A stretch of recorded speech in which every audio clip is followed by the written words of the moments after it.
আসসালামু আলাইকুম, স্বাগত জানাচ্ছি চ্যানেল আই সংবাদে। সংবাদ কক্ষে আপনাদের সাথে আছি আমি প্রিয়াঙ্কা। বিস্তারিত সংবাদে শুরুতেই জানিয়ে দিচ্ছি সুপার ফ্রেশ ফর্টিফাইড সয়াবিন তেল সংবাদ শিরোনামগুলো। বিডিআর বিদ্রোহের নেপথ্যের কুশীলব বের করতে অধিকতর তদন্তে যাচ্ছে মামলা, পরিষ্কার হবে তৎকালীন ক্ষমতাসীনদের সংশ্লিষ্টতা। মূল্য বাড়ানো হলেও বাজারে স্বাভাবিক হয়নি বোতলজাত সয়াবিনের সরবরাহ। মিনিকেট নাজিরশাইলের দাম কেজিতে বেড়েছে 4 থেকে 5 টাকা। চট্টগ্রামে দেশের বৃহত্তম খাতুনগঞ্জ পাইকারি বাজারে কমছে নিত্যপণ্যের দাম, সহনীয় রাখতে ডলারের মূল্য নিয়ন্ত্রণের আহ্বান। এবং বরেণ্য সঙ্গীত শিল্পী পাপিয়া সারোয়ারের প্রতি কেন্দ্রীয় শহীদ মিনারে সব স্তরের মানুষের শ্রদ্ধা, ধানমন্ডিতে জানাজার পর বনানী কবরস্থানে চিরশয়ান।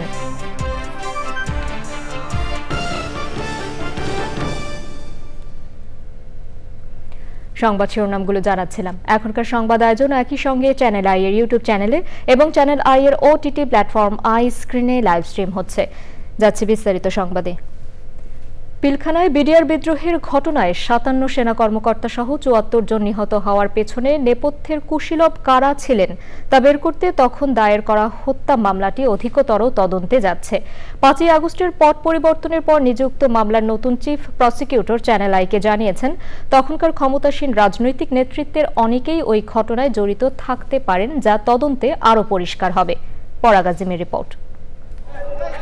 2009 সালের 25 ও 26 ফেব্রুয়ারি পিলখানায় বিদ্রোহের ঘটনায় 57 সেনা কর্মকর্তা সহ 74 জন নিহত হন।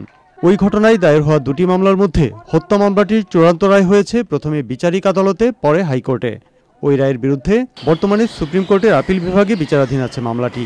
5 আগস্ট আওয়ামী লীগ সরকারের পতনের পর দেশের ইতিহাসে সবচেয়ে আলোচিত এই মামলাটি অধিকতর তদন্তের দাবি উঠেছে নানা মহল থেকে। সেই তদন্তকারী কর্মকর্তা পারপাসলি তিনি একটা দলের পক্ষে কাজ করেছেন, ওই দলের যারা মূল সম্পৃক্ত ব্যক্তি মর্মে তাদেরকে আড়াল করেছেন।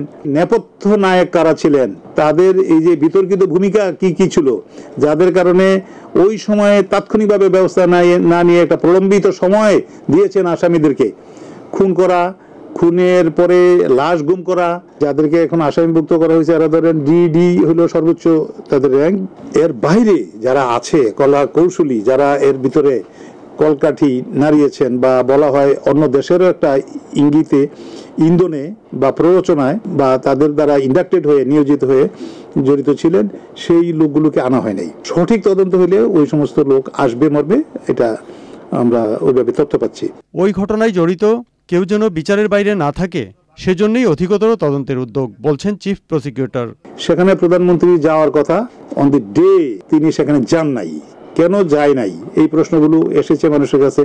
যদি তিনি কোনো তথ্য সত্যি অবহিত হয়ে থাকেন এবং সেই কারণে না গিয়ে থাকেন, তার দায়িত্বটা ডবল হয়ে যাচ্ছে। স্বরাষ্ট্র মন্ত্রণালয়ের সংশ্লিষ্ট বা যারা নেগোশিয়েট করতেছিলেন, কিছু এমপি, কিছু প্রতিমন্ত্রী সহ অন্যান্য যারা আছেন, এদের দায়িত্ব অ্যাভয়েড করার তো কোনো সুযোগ নাই। নিশ্চয়ই তাদেরকে ব্যাখ্যা দিতে হবে।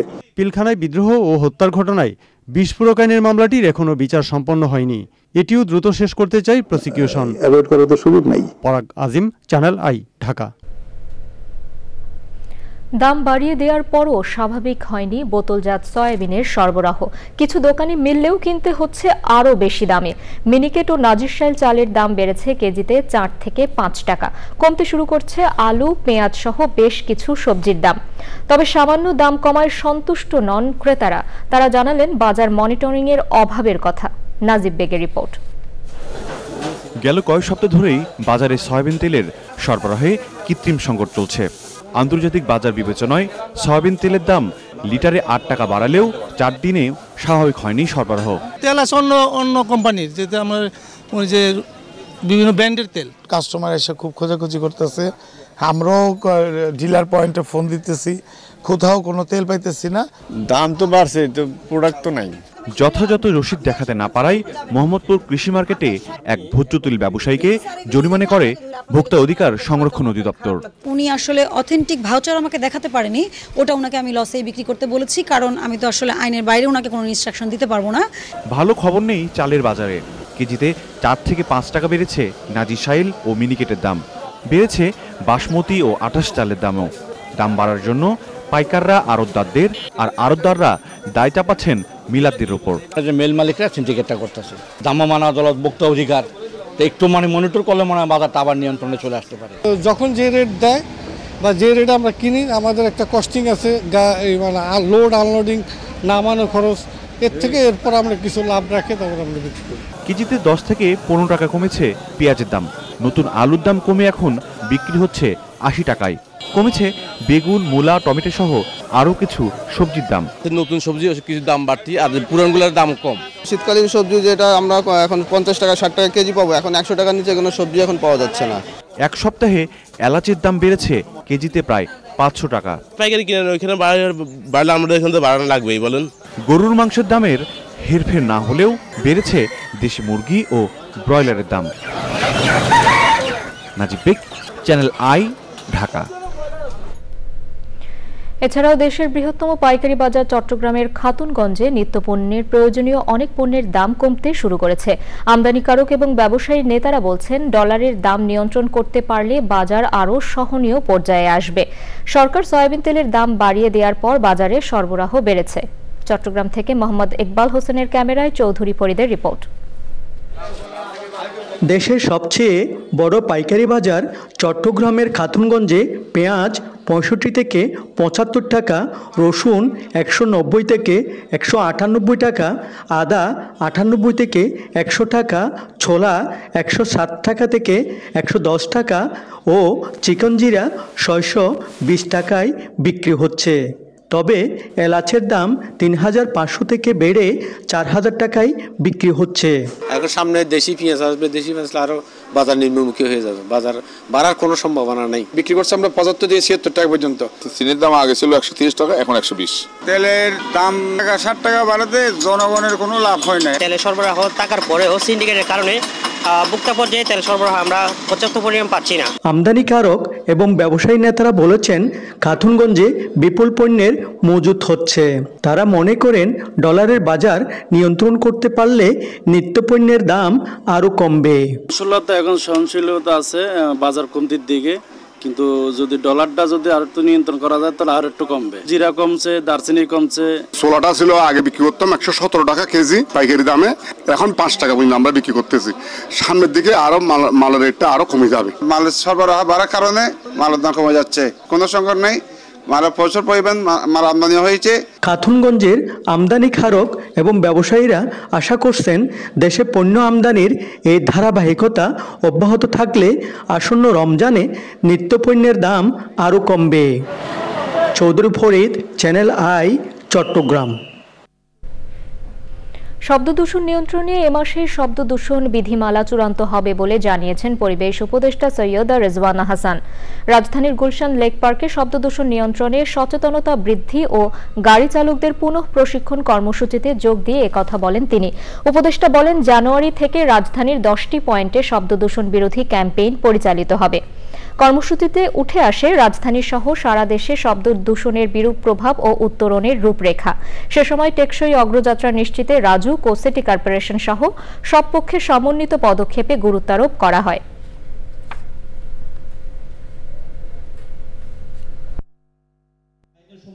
আমাদের স্ট্রাকচারাল, তারপরে মেকানিক্যাল ইঞ্জিনিয়ারিং এবং আর্কিটেকচারাল ওইসব ডিজাইন আমরা নিতাম না, সেইগুলো এখন আমাদের বিল্ডিং যখন অনুমোদন করি আমরা প্ল্যান, আমাদের এখন থেকে প্ল্যানার, আর্কিটেক্টস, ইঞ্জিনিয়ার এবং এই স্পেশালিস্টরা এখন বসে মালিকের পক্ষ থেকে এবং রাজুকের পক্ষ থেকে বসে আমরা অনুমোদন করি। এটার বিষয়টা হলো সেফটি এবং যাতে বিল্ডিংটা ভূমিকম্প প্রতিরোধ করতে পারে, সেই লক্ষ্যে আমরা কাজ করছি। প্রজন্ম বেড়ে উঠছে একটা মানসিক অস্থিরতার সাথে নিয়ে। একটা প্রজন্মকে, একের পর এক প্রজন্মকে আমরা অস্থিরতা শিখাচ্ছি, অস্থির করছি আমাদের এই লাগামহীন আচরণের মাধ্যমে। এটা আমরা আর করবো না। আমি চেষ্টা করব এই মাসের মধ্যে শব্দদূষণ বিধিমালাটা চূড়ান্ত করে গেজেট করে ফেলতে, এবং সেখানে আমি আইন শৃঙ্খলা রক্ষাকারী বাহিনীকেও ক্ষমতা দেব।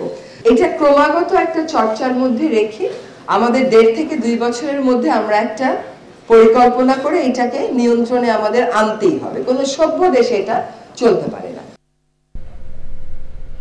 পার্বত্য চট্টগ্রাম বিষয়ক উপদেষ্টা বলেছেন, পবিত্র রমজানে নিত্যপণ্যের দাম যাতে কমে আসে সে বিষয়ে নানা উদ্যোগ নিচ্ছে সরকার। পণ্যের সরবরাহ ঠিক রাখতে অন্য কয়েকটি দেশের মতো সরকারি গাড়ি ব্যবহারের চিন্তা করা হচ্ছে। পরাগ আজিমের আরেকটি রিপোর্ট। ঢাকা বিশ্ববিদ্যালয়ের মার্কেটিং বিভাগের সুবর্ণ জয়ন্তী ও গ্র্যান্ড পুনর্মিলনী 2024 সপ্তাহব্যাপী অনুষ্ঠানের সমাপনী ঢাকা বিশ্ববিদ্যালয়ের কেন্দ্রীয় খেলার মাঠে। মার্কেটিং বিভাগের চেয়ারম্যান অধ্যাপক ডক্টর এবিএম শহীদুল ইসলামের সভাপতিত্বে আয়োজনে ছিলেন বিভাগের সাবেক শিক্ষার্থী ও কর্পোরেট ব্যক্তিত্বরা। আমাদেরকে বদলাতে হবে, যে যার জায়গা থেকে আমাদেরকে এখন সঠিক কাজ করে এই দেশটাকে এগিয়ে নিয়ে যেতে হবে। আমরা যার যেখানে দায়িত্ব আছে, মার্কেটিংয়ের টিচারের যে দায়িত্ব, মার্কেটিং বিভাগের স্টুডেন্টের যে দায়িত্ব, এই দায়িত্বগুলো আমাদের পালন করতে হবে। অনুষ্ঠানের প্রধান অতিথি মার্কেটিং বিভাগের সাবেক ছাত্র ও অন্তর্বর্তী সরকারের পার্বত্য চট্টগ্রাম বিষয়ক উপদেষ্টা সুপ্রদীপ চাকমা। অন্য বিষয়ের পাশাপাশি কথা বলেন দ্রব্যমূল্যের ঊর্ধ্বগতি নিয়েও। বেসিক কিছু কিছু জিনিস এখনো আমাদের আলটিমেট ইউজার যারা ফ্যামিলিতে যে ডেলি আমরা ইউজ করি, ওগুলির দাম খুব বেশি কমছে না। প্রডিউসারের কাছ থেকে কাউরান বাজারে পৌঁছার পরে এটা দেখা যায় 3 গুণ হয়ে যায় জিনিসের দাম। ট্রান্সপোর্টেশনটা হবে সরকারি। এখানে কি আপনারা মনে করেন যে জিনিসপত্রের দাম কমতে পারে? আপনাদের যদি ইচ্ছা হয় কারোর, আমাকে দয়া করে আমাকে টেলিফোন করবেন। দিনব্যাপী অনুষ্ঠানের মধ্যে ছিল মিলন মেলা, স্মৃতিচারণ ও সাংস্কৃতিক পরিবেশনা। পরাগ আজিম, চ্যানেল আই, ঢাকা। 21শে পদকপ্রাপ্ত বরেণ্য রবীন্দ্রসঙ্গীত শিল্পী পাপিয়া সারোয়ারের প্রতি শ্রদ্ধা জানিয়েছেন সব স্তরের মানুষ। সকাল 10টায় কেন্দ্রীয় শহীদ মিনারে আনা হয় তার মরদেহ। 11:30 পর্যন্ত শিল্পীকে শ্রদ্ধা জানান ভক্ত, অনুরাগী সহ সংস্কৃতি অঙ্গনের বিশিষ্টজনেরা। যাযাবর মিন্টুর রিপোর্ট। বৃহস্পতিবার সকাল 7:45 পৃথিবীর মায়া ত্যাগ করে লাখো কোটি ভক্তকে শোক সাগরে ভাসিয়ে চলে গেলেন দেশবরেণ্য শিল্পী পাপিয়া সারোয়ার। গুণী এই শিল্পীর প্রতি শ্রদ্ধা জানাতে বাংলাদেশ রবীন্দ্রসঙ্গীত শিল্পী সংস্থা কেন্দ্রীয় শহীদ মিনারে শ্রদ্ধাঞ্জলির আয়োজন করে।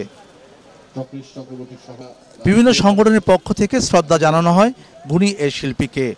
সম্মিলিত কণ্ঠে পরিবেশন করা হয় শিল্পীর প্রিয় গান।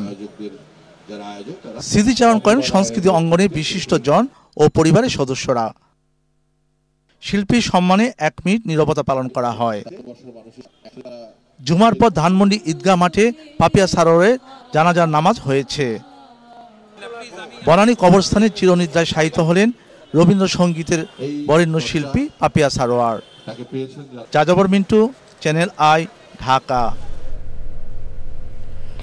এবার Bangladesh West Indies one day series 2024 প্রসঙ্গ।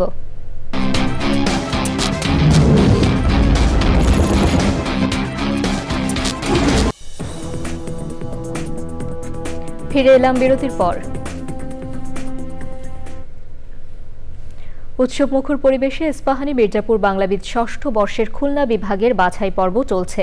খুলনা জেলা স্কুলে সকাল 9টায় শুরু হওয়া প্রতিযোগিতায় অংশ নেয় 10 জেলা থেকে যাওয়া 2000-এরও বেশি প্রতিযোগী। রাষ্ট্রভাষা বাংলা বর্তমান প্রজন্মের কাছে পৌঁছে দিতে এ ধরনের উদ্যোগকে স্বাগত জানান বিশিষ্টজনেরা। বিস্তারিত দানিয়েল সুজিত বোসের রিপোর্টে। উচ্চারণে বাংলা ভাষার এই প্রতিযোগিতায় খুলনা জেলা স্কুল চত্বরে সকাল থেকে খুলনা বিভাগে 10 জেলা থেকে কয়েক হাজার প্রতিযোগী সমাবেত হতে থাকে। প্রতিযোগীদের অংশগ্রহণে জাতীয় সঙ্গীত ও শপথ বাক্য পাঠ শেষে স্কুলের 20টি কক্ষে শুরু হয় প্রতিযোগীদের প্রথম ধাপের পরীক্ষা। এক এক করে 4টি ধাপ পেরিয়ে বিভাগের সেরা 5 জন বাছাইকৃত প্রতিযোগী ঢাকায় চূড়ান্ত পর্যায়ে অংশগ্রহণের সুযোগ পাবে। এবার আরো ভালো প্রস্তুতি নিয়ে এসেছি যাতে বাংলাবিদে এবার একটি সাফল্য অর্জন করতে পারি। এই অনুষ্ঠানের মাধ্যমে আমরা যে ভাষা বা উচ্চারণ যেটা আছে সেটা আমরা ভালো করে শিখতে পারি। বাংলাবিদ ইস্পাহানি মির্জাপুরের বাংলাবিদের আয়োজন সবসময় অনেক সুন্দর হয়। এ ধরনের উদ্যোগকে স্বাগত জানান অভিভাবকরা। এর মাধ্যমে স্টুডেন্টদের অনেক মেধার অনেক উন্নতি ঘটে। বাচ্চারাও যেমন এক্সাইটেড, আমরাও তেমন এক্সাইটেড। অন্যান্য ভাষার আগ্রাসন থেকে মুক্ত করে বাংলাকে আগামী প্রজন্মের হৃদয়ে ধারণ করে শুদ্ধ বাংলা চর্চার আন্দোলনে সম্পৃক্ত করতে ইস্পাহানির এই উদ্যোগ। ইস্পাহানি মির্জাপুর বাংলা বিদ আমাদের আয়োজন করার মূল লক্ষ্য হচ্ছে বাংলাকে সারা বাংলাদেশে, বাংলা যারা আমাদের নতুন যে প্রজন্ম আছে তাদের কাছে বাংলার সঠিক চর্চা, বাংলার সঠিক উচ্চারণ, বাংলার ঐতিহ্যকে সঠিকভাবে ছড়িয়ে দেওয়া। এই প্রতিযোগিতায় প্রথম স্থান অধিকারীকে 10 লাখ টাকা সহ বিভিন্ন পুরস্কার দেওয়া হবে। বাংলা ভাষার প্রতি ভালোবাসা ও সঠিক বানান এবং উচ্চারণের জন্য এটি একটি বিশেষ ক্ষেত্র হওয়ায় প্রতিযোগীদের মধ্যে দেখা যায় উৎসাহ উদ্দীপনা। খুলনা থেকে Daniel Sujit Bose, channel I. এবারে নিটোল টাটা কৃষি সংবাদ।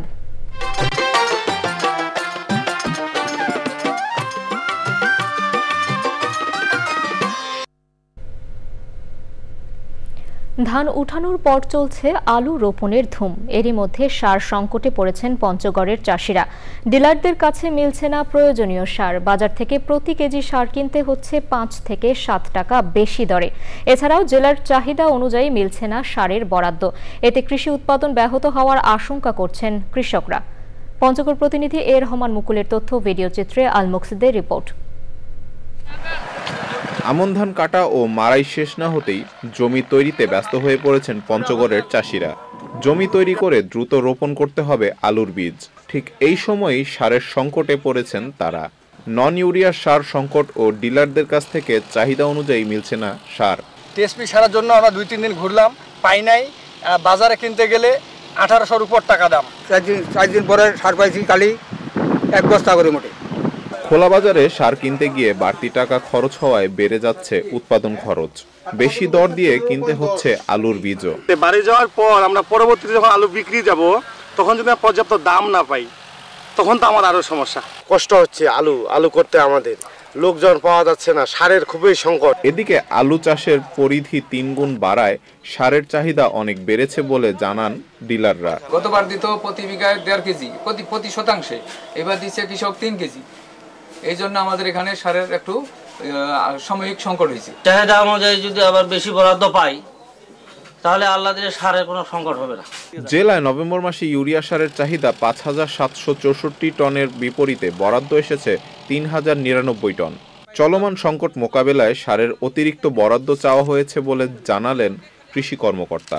নরমালি আগে ঠাকুরগা থেকে যে গোডাউন সেখান থেকে বরাদ্দ পেতে এখন তাদের বিরামপুর বিএডিসি গোডাউন থেকে সরবরাহ দেওয়া হচ্ছে, যার জন্য একটু সময় লাগছে। তো অলরেডি বাকি 30% সার অচিরে চলে আসে। কোনো ডিলার অনিয়মে জড়িত থাকলে তার বিরুদ্ধে ব্যবস্থা নেওয়ার হুঁশিয়ারি দিয়েছে জেলা প্রশাসন।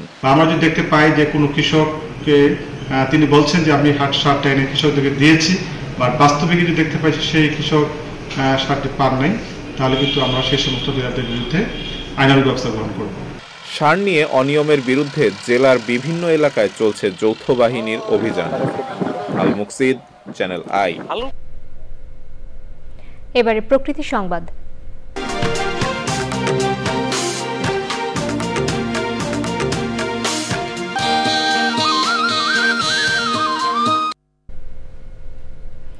দশ টন প্লাস্টিক বর্জ্য দিয়ে তৈরি 62 ফুটের কিম্ভূত দানব।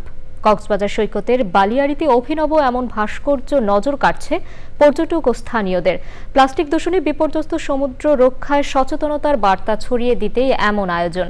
কক্সবাজার থেকে নুরুল আলমের ভিডিও চিত্রে সরোয়ার আজম মানিকের রিপোর্ট। মাটি, বায়ু কিংবা সাগর মহাসাগর নয়, প্লাস্টিক দূষণ পৌঁছে গেছে মানব মস্তিষ্ক থেকে মহাকাশেও। জলবায়ু পরিবর্তনের অভিঘাত আর দূষণের ভয়াবহতা বার্তা দিচ্ছে ধ্বংসাত্মক ভবিষ্যতের। পরিস্থিতি উন্নয়নে এখন আর প্রশাসনিক আর সাংগঠনিক উদ্যোগই যথেষ্ট নয়, প্রয়োজন সার্বিক সচেতনতা ও কার্যকর অংশগ্রহণ। জনসম্পৃক্ততা বৃদ্ধিতে তাই কক্সবাজারে সৈকতের বালিয়াড়িতে নির্মাণ করা হয়েছে বিশ্বের সর্ববৃহৎ প্লাস্টিক দানব। সমুদ্র সৈকতের মধ্যে তো ফেলা উচিতই না, কারণ এখানে যে জীববৈচিত্র্য আছে সেগুলো ধ্বংস হয়ে গেলে আসলে পরিবেশ বিপর্যস্ত হবে। স্পট তৈরি করে দিতে হয় যে আপনি প্লাস্টিকগুলো কোথায় ফেলবেন। বর্জ্যকে সম্পদে রূপান্তরিত করা এবং সমুদ্র দূষণ রোধের বাধ্যবাধকতা তুলে ধরতে 4 মাস চলবে দানব প্রদর্শনী। মানুষকেও আমরা বোঝাতে সক্ষম হব যে বর্জ্যকে কিভাবে সম্পদে রূপান্তর করা যায় রিসাইকেলের মাধ্যমে। প্লাস্টিক দিয়ে বাজার কার্যক্রম আছে, ওখান থেকে সংগ্রহ করা প্লাস্টিক দিয়ে আমরা এই প্লাস্টিক বাদ দানবটা তৈরি করেছি। এমন আয়োজন বাসযোগ্য ধরিত্রী বিনির্মাণে বৈশ্বিক সচেতনতা বৃদ্ধিতে ইতিবাচক বার্তা দেবে প্রত্যাশা সংশ্লিষ্টদের। ব্যক্তি পর্যায়ের সচেতনতা তৈরি হলেই কেবলমাত্র আমরা প্লাস্টিকের প্রকৃতভাবে প্লাস্টিককে নিরসন করতে পারবো। সৈকতের সুগন্ধা ও কলাতলী পয়েন্টে রয়েছে প্লাস্টিক এক্সচেঞ্জ সেন্টার, যেখানে ব্যবহৃত প্লাস্টিকের বিনিময়ে মিলছে নিত্যপণ্য সহ নানা উপহার সামগ্রী। আগামী প্রজন্মের জন্য একটি প্লাস্টিক মুক্ত বাংলাদেশ গড়ার প্রত্যয় ব্যক্ত করলেন সংশ্লিষ্টরা। তারা বলছেন এর মাধ্যমে সবাই সচেতন হবে প্লাস্টিকের ব্যাপারে। কক্সবাজার সমুদ্র সৈকত থেকে সরওয়ার আজম মানিক, চ্যানেল আই। এবারে থাকছে খেলার খবর।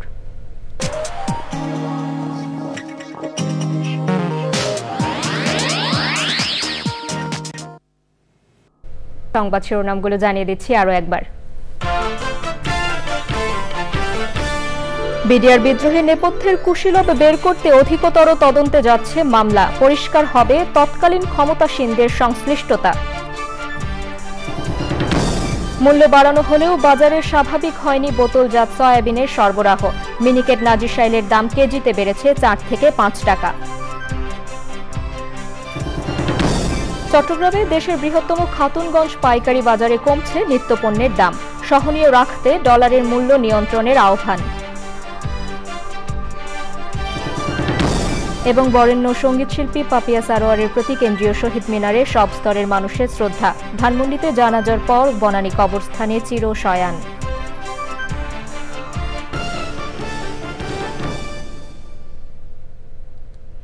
চ্যানেল আইয়ের সর্বশেষ সংবাদ জানতে ভিজিট করুন channelionline.com-এ। যুক্ত থাকুন আমাদের সোশ্যাল মিডিয়া প্ল্যাটফর্মগুলোর সাথে। দর্শক, এখনকার সংবাদ আয়োজন এই পর্যন্তই। এতক্ষণ সাথে থাকার জন্য ধন্যবাদ সবাইকে।